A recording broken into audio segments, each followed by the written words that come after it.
Hello guys, in this quick tutorial video, I will tell you how you can create Calendly link. So it was very easy. First of all, search for Calendly. After that, click on that first website. Here we go. It is our dashboard. So I will simply click on my profile. So you will see on right top corner invite user and on that right side you will see your profile icon. So I will simply click on that. After that, you will see profile, branding, my link, all settings. So after that, I will simply click on my link. Here we go. For example, my link name is currently link name is Uploader Studio. So I will change it to any other like Uploader Studio 43.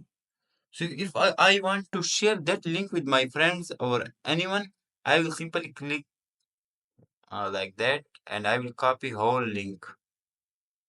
Yep. If I want to share my link with someone, I will simply copy that whole link and I will share it with my friends. Thanks for watching.